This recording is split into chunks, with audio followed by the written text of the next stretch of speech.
Okay, folks, Todd Shelnut here with CFI Pro. We're back here again trying to work out these regulations. Hopefully, if you've, at this particular point, you've already reviewed the first one. Remember, if you have any questions or anything or comments, make sure you post them down below so that way I can interact with you on this.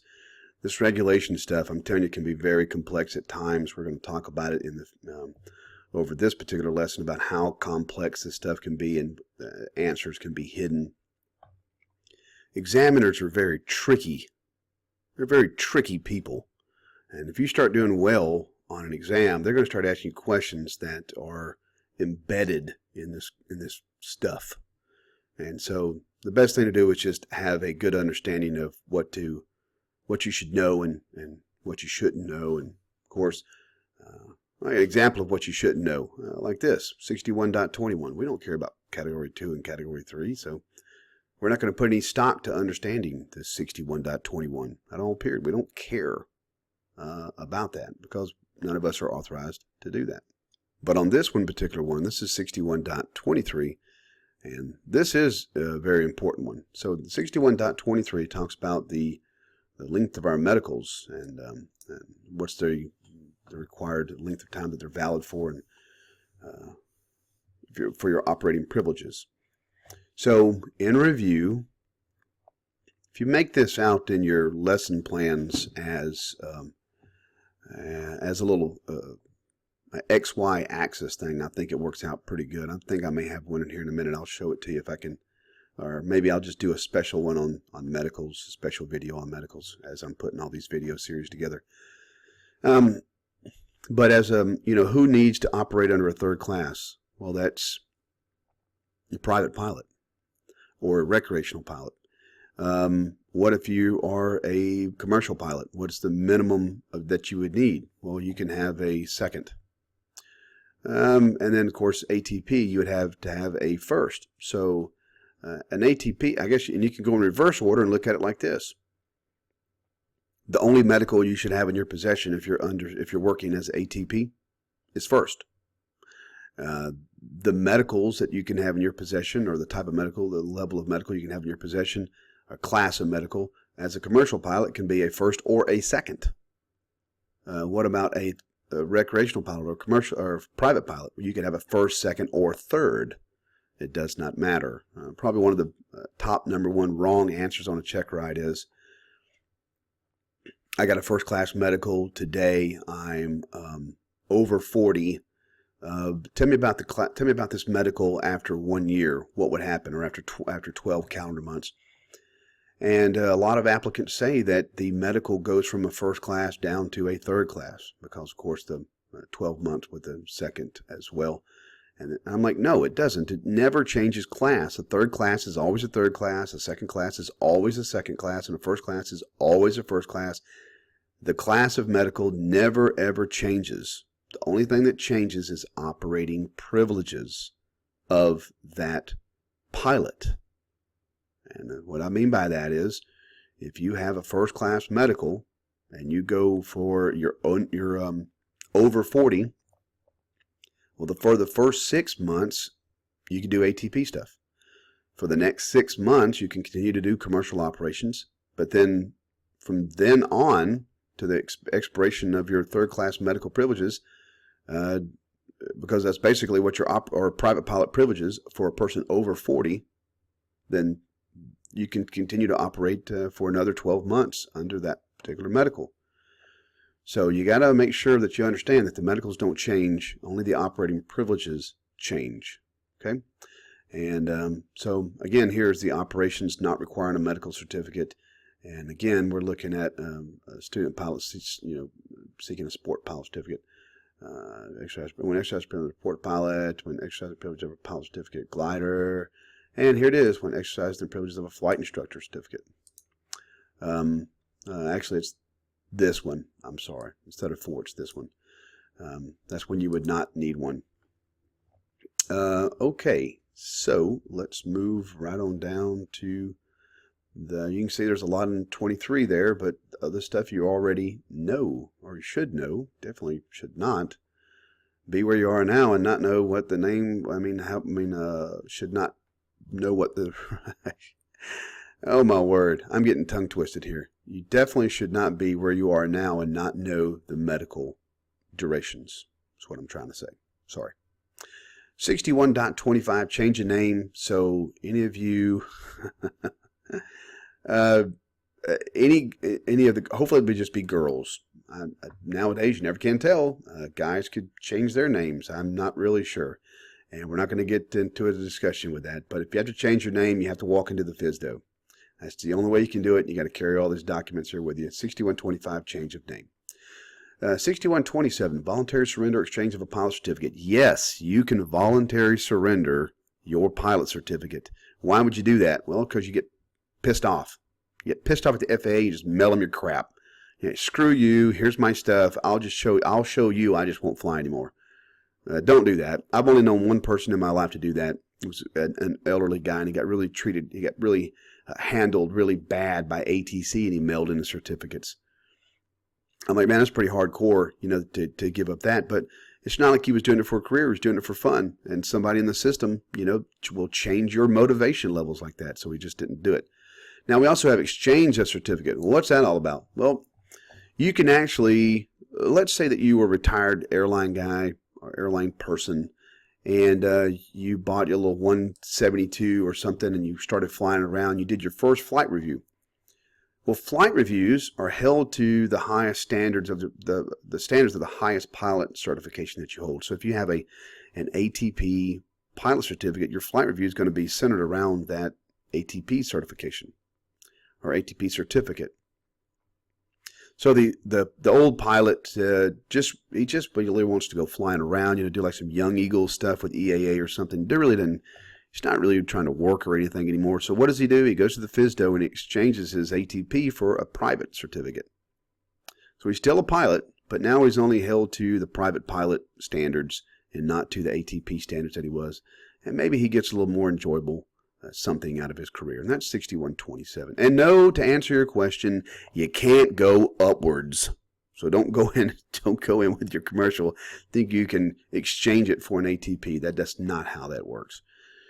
6129, replacement of a lost or destroyed airman or medical certificate or knowledge test report. Well, the best way to do this is actually go into the Airman's Registry, which is on FAA.gov, and you can get most of this stuff right there, jiffy on the spot, except for the knowledge test report.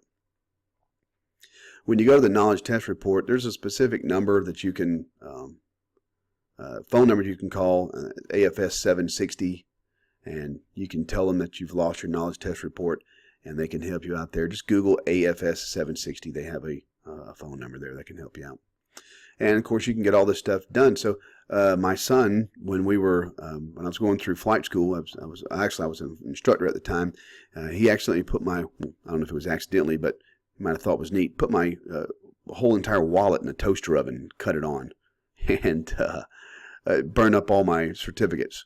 And I just went onto the Airman's Registry, and I printed off a piece of paper that said, hey, here's my medical, and I'm current to this, and here's all my pilot certificates. And then I requested a copy of all my certificates. It cost me $2 for every piece of plastic that I had, and they mailed it to me. I had them in about 14 to 20 days after I filed with the stuff online. So it was a pretty quick thing, so you can definitely get this stuff back if you have any of these things. FAA.gov and the Airman Services at FAA.gov. Okay, if you're not already registered, on the Airman's Registry or Airman Services at FAA.gov, make sure that you do that, because it's the quickest way to get this stuff resolved if you need to show somebody that you're actually qualified as a pilot to do things. 61.31, there's a couple of things in here that we really want to talk about. And this goes into, of course, type ratings, additional training, and authorization requirements. So three main areas this 6131 is going to talk about. If we scroll down through here and we look at some of the things that we have in here. So one is, actually, let's talk about this first, type rating. So when does one need a type rating? Well, they need a type rating if the aircraft they're going to operate is over 12,500 pound max gross takeoff weight, if it is a turbojet powered airplane, or as stated by the administrator. So if the administrator says you have to have a type rating and it's not a jet, and it doesn't weigh over 12.5, well, you still got to have a type if that's what it is. So when we scroll down here, you see a couple things that we have that we need to know. So the first one is this letter D. And so this particular one may come up for some of you, for some others it may not. You know, the most traditional way to do pilot training is to go from your private single to your instrument, and then you do your commercial single, and then a person would do a commercial multi add-on. And that's for the people who are trying to do it most economically. That's the way that the training is done. However, there are some schools out there on the market that actually do the training as such. They'll do a private single, they'll do a private multi add-on, they'll do the private multi-instrument add-on, which is adding on the instrument rating to the stuff, and then they'll do the commercial multi, and then do the commercial single as an add-on. All right, so most of you know what I'm talking about when I say this, and whichever one applies to you is you can just listen to me on this. So what would this 6131 delta 2 or delta apply to you? Well, if you are going to try to go from private single to instrument to right into a commercial multi or something like that, and you actually truly want to solo that aircraft, okay, because in the commercial rating you got to have 10 hours of pilot and command time. Well, it says here that limitations on operating an aircraft as a pilot in command. To serve as the pilot in command of an aircraft, the person must hold the appropriate category, class, and type. But if you don't, can you still act as PIC? And the answer is yes. But what must you do? Well, you must have received the required training of this part that is appropriate to the pilot certificate level, aircraft category, and class or rating to be flown, and have received an endorsement for solo flight in that aircraft from an authorized instructor. So you can absolutely positively do that. However, what's going to be your biggest stipulation to overcome? The insurance company. No insurance company is going to allow you to solo the multi-engine. So how do we get past that? Well, when we get into the regulations dealing with commercial pilot, we're going to talk about how we maneuver ourselves around that. We're going to do something called acting PIC, or what we refer to as supervised solo. That's where the instructor is in the plane, or he or she's in the plane, and they're not acting as in an instructor capacity. They're just acting in a basically you're not going to die capacity. How about that? Just make sure that you're okay and you're safe. And so we'll touch more on this 6131 Delta 2 when we get into the commercial side of things, the commercial regulations sides of things. Okay, now we have Echo, and of course Echo is operating complex airplanes. So what are we talking about here in this reg? It says no person may act as pilot in command of a complex airplane unless that person has blah blah blah. May act as pilot in command. May act as pilot in command. Can you log pilot in command? Yeah. You absolutely positively can log pilot in command of a complex aircraft. You just can't act as pilot in command. Acting, logging, two separate things. Two totally separate things. So please don't get confused with logging versus acting, because it's two totally different things.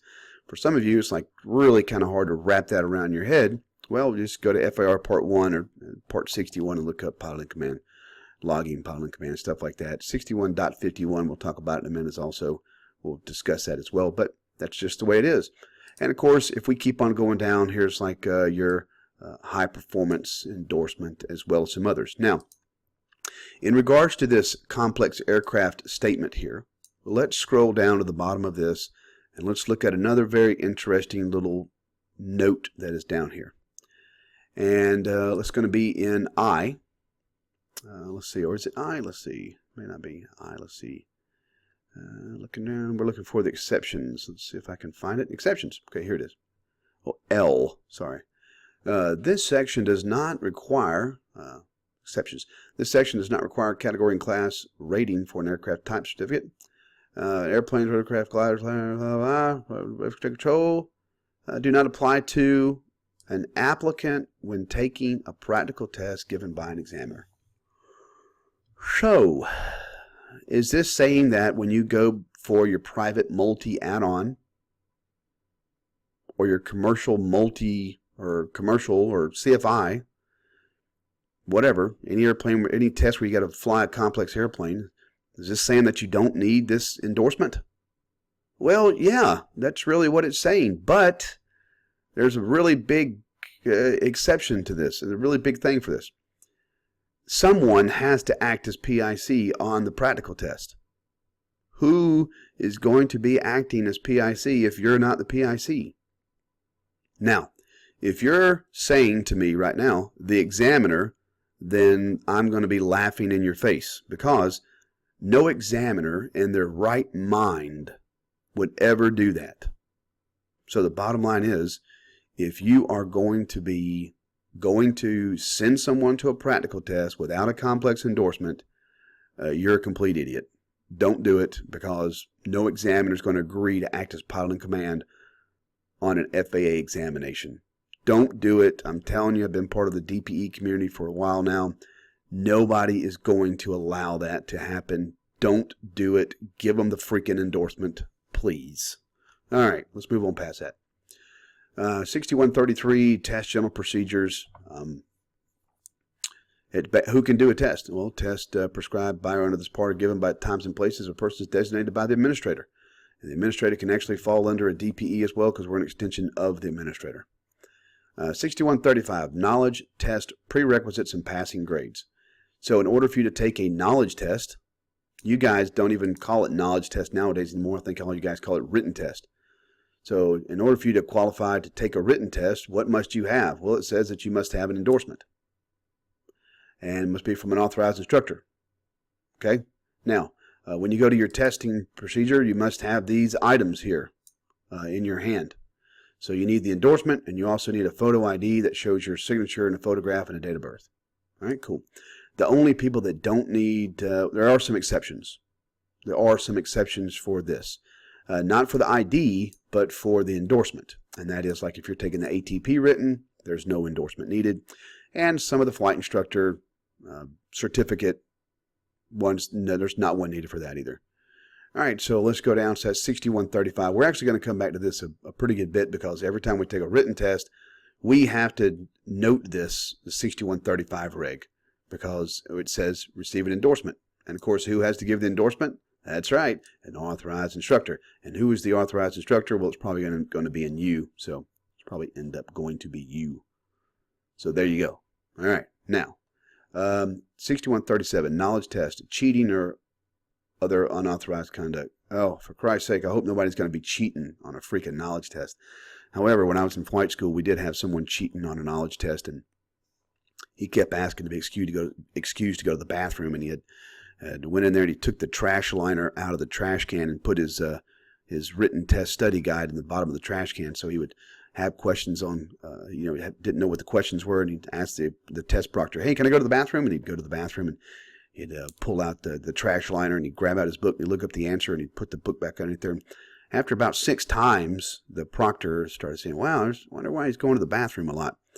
So she actually went into the men's bathroom and found the book. And, of course, the guy had many, many issues after that, because he got returned into the FSDO as being a cheater. And, of course, what can happen, what are kind of some repercussions that can happen to this? Well, you can have your stuff suspended or revoked. And that's bad, so don't do that. Now, this one is a really big one here. This is 6139. This regulation is sometimes referred to by instructors as the meta endorsement. And the reason for is because every single check ride that you send an applicant to must contain an endorsement from 61.39. The only exception to that rule is if it's a retest after failure, then it would be another regulation, which we'll discuss shortly.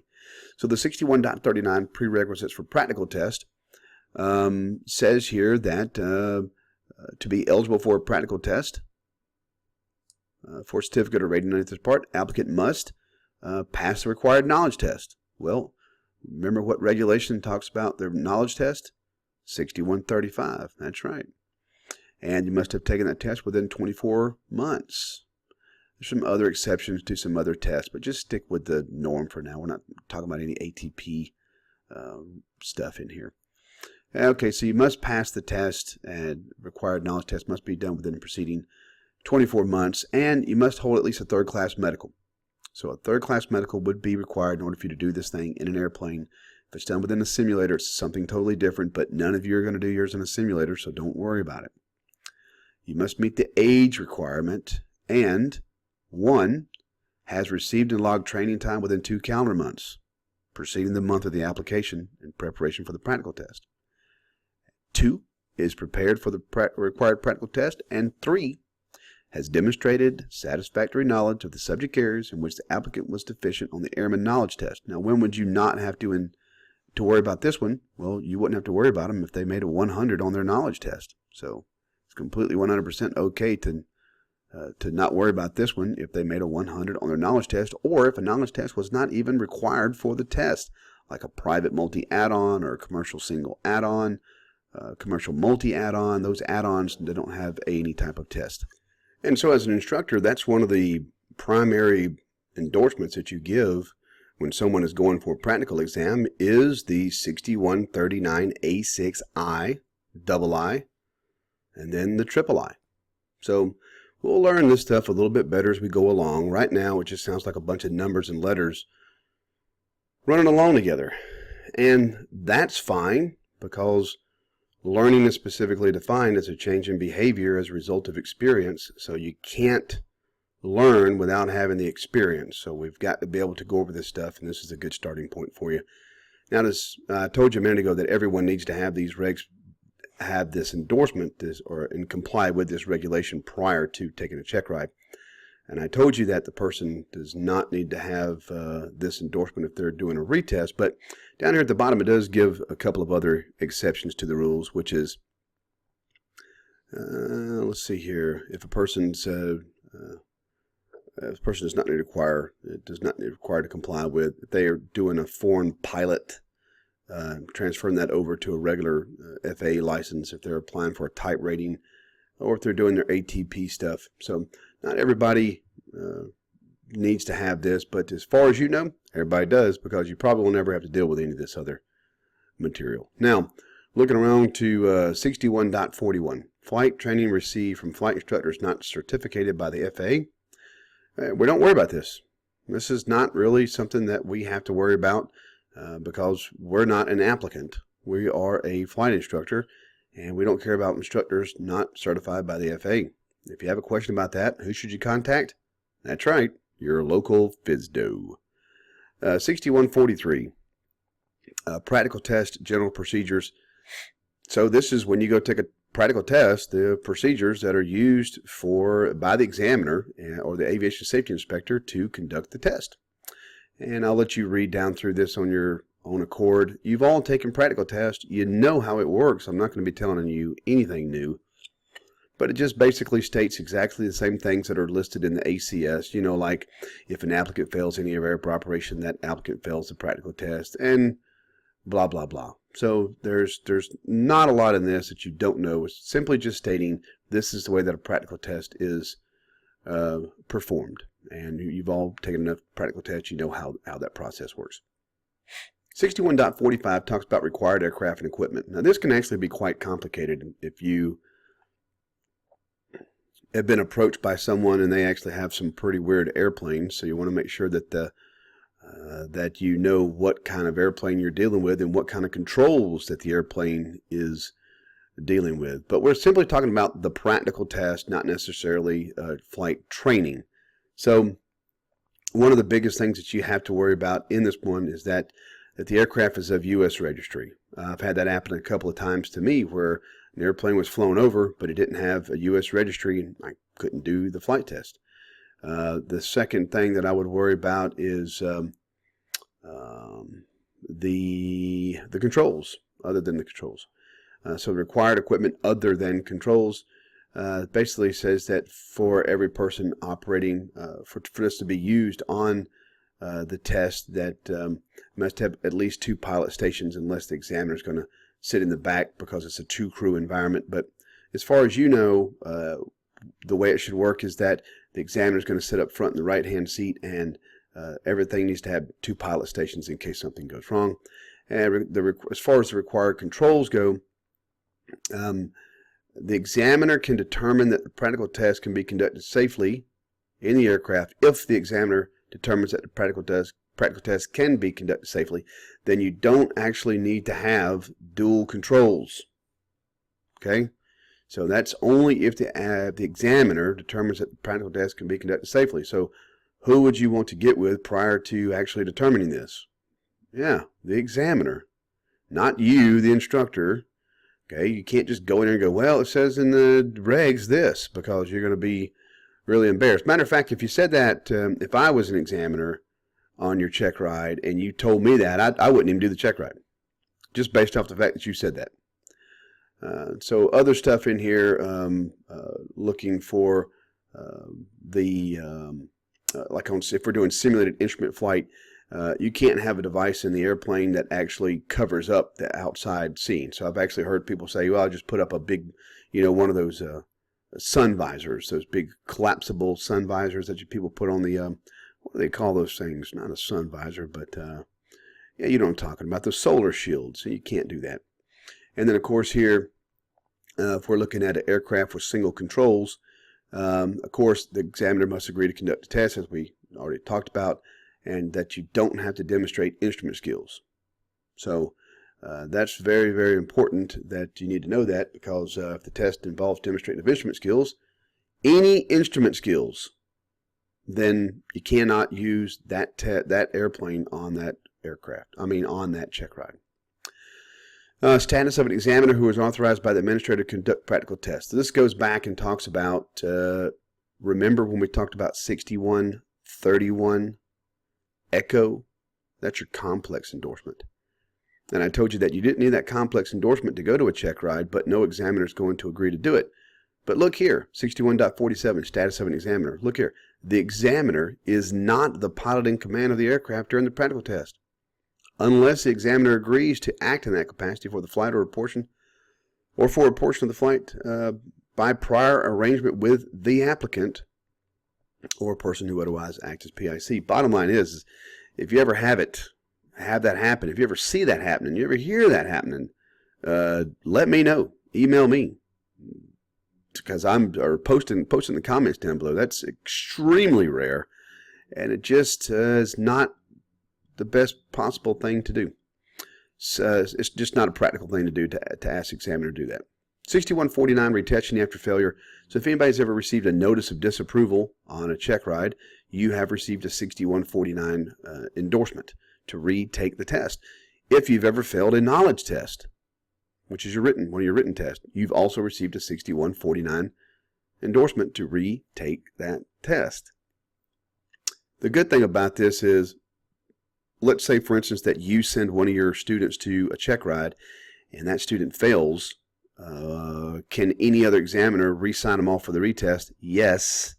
And do they need to have flown with the person or have 3 hours or whatever? No. There's no requirement with that. You can just go out and fly around the person or just do some quick ground with them. Whatever has been called for, and that will suffice. Now, here is, in regards to this regulation, here's probably one of the biggest parts of this regulation. You're getting ready for a CFI check ride, and when you're on your check ride, if during the stalls or spin awareness procedures you fail any task underneath those areas of operation, well, guess what? You have to bring an aircraft. You have to bring an aircraft to the retest. That is of the appropriate category, like airplane. Okay, you have to bring a spinnable airplane back to the retest, because that means that if you fail any portion of the stall spin awareness, that you're probably going to have to go up and actually do spins with the examiner. So Don't fail the check ride during that portion. Not good.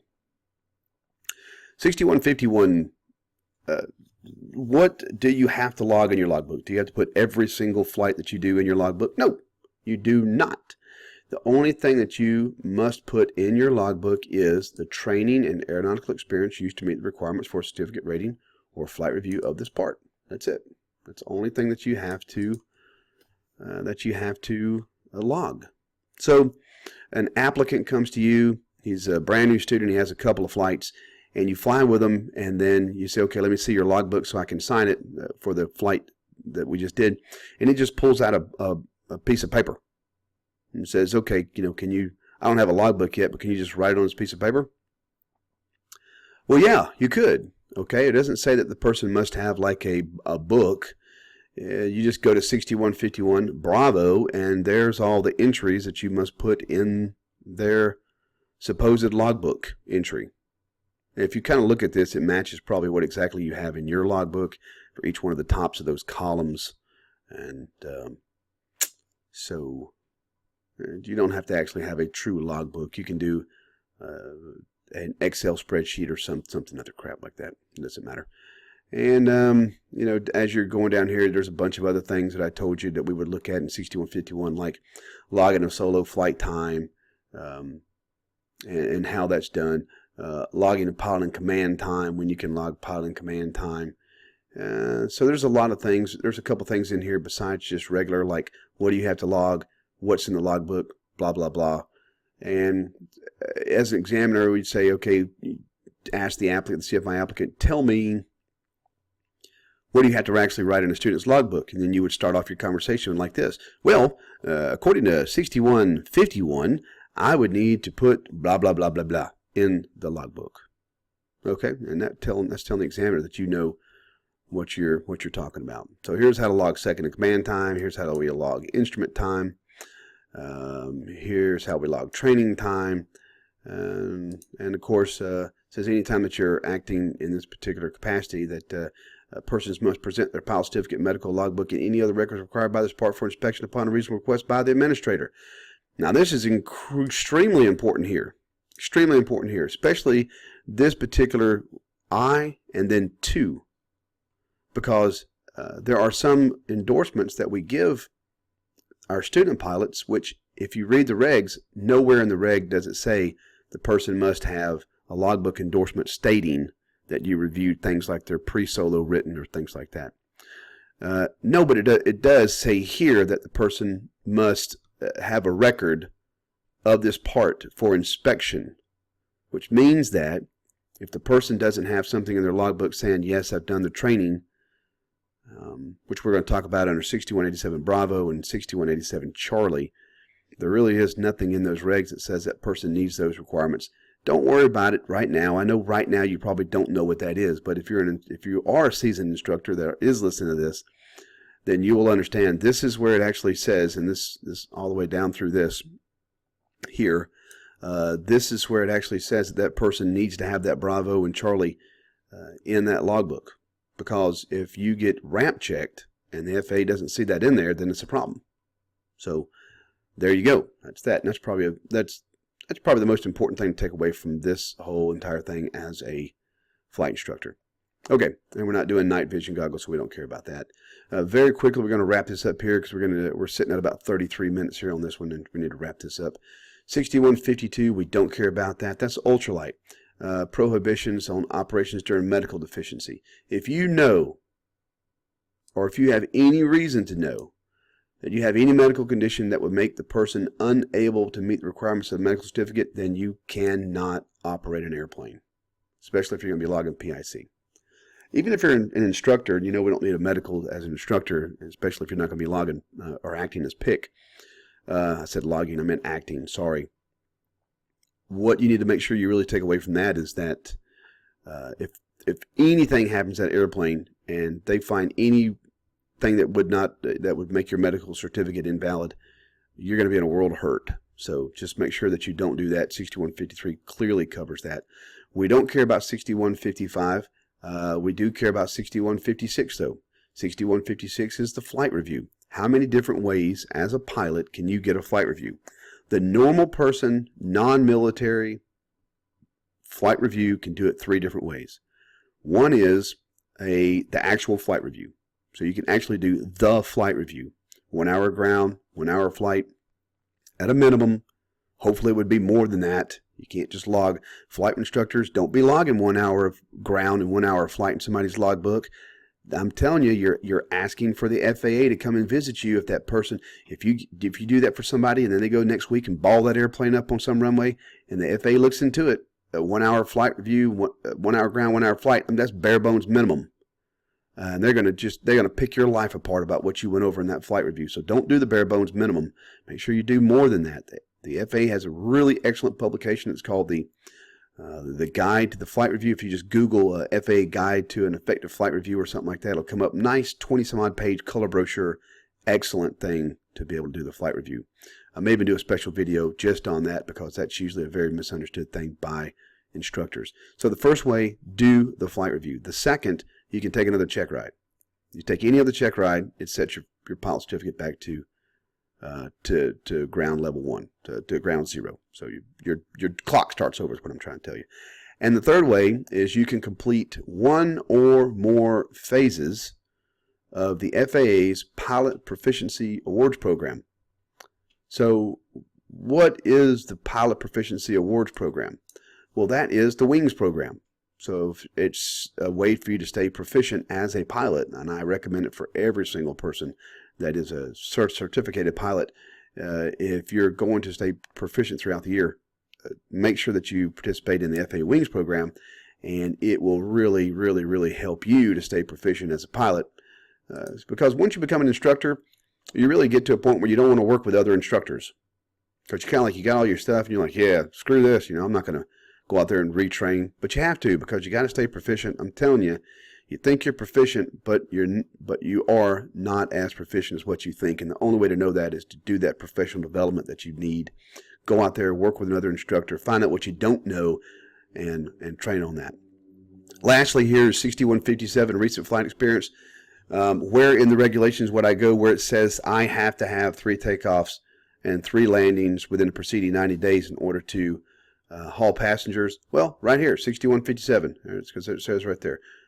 So anything that has to do with your flight experience and recency of experience is in this particular reg.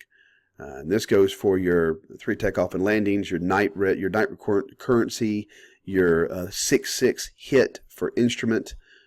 Any of those particular things are in here, instrument experience. So whatever you are looking for in here for as far as recency of experience is located within 6157. It's a long reg, but there's a lot of stuff in there that does not apply to you. So you just have to pick out the stuff that applies to you.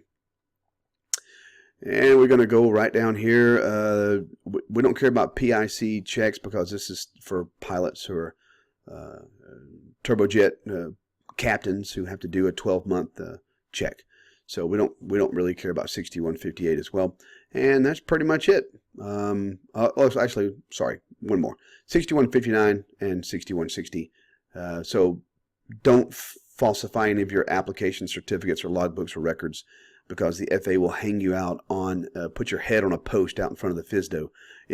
Don't do it. I'm telling you, it's the quickest way to get in the worst trouble you've ever imagined. Even if you think you're not even falsifying. If you're unsure about what you're writing in a logbook or in any other form of government publication paperwork, don't write it on there. Don't submit that paperwork. Because any fraudulent or intentional false entry in any logbook or record is grounds for them to put your head on a spike out in front of the FSDO. Please don't do that. Change of address. Lastly, change of address. So where can we go to change our address? FAA.gov, Airman Registry. Okay? That's the quickest way to do it. It's instantaneous. Please don't write a letter to Oklahoma City. I mean, this is 2017, folks. Get with the program. Soon to be 2018. Don't write any letters. All right. We have really, really covered a lot of information today. This is probably one of those things you probably want to download and just kind of listen as a podcast as many times as you possibly can, and go over the regs as I'm talking about them. Pause the video, read the material, If you have any questions, post them in the comments below. Please subscribe. I really appreciate it. I'm going to grow this channel pretty good because y'all well know, if you're already here, you've already met the fact that everything out there for training for CFIs sucks. And of course, I'm trying to make it as the amount of suckage to be as low as possible. Anyway, I'm Todd Sheldon for CFI Pro. Thanks for so much for listening today, and we'll see you again. We've got about 4 more of these regs videos coming up, and they're all going to be jam-packed. So we'll see you again on the next one. You guys have a great day. See you.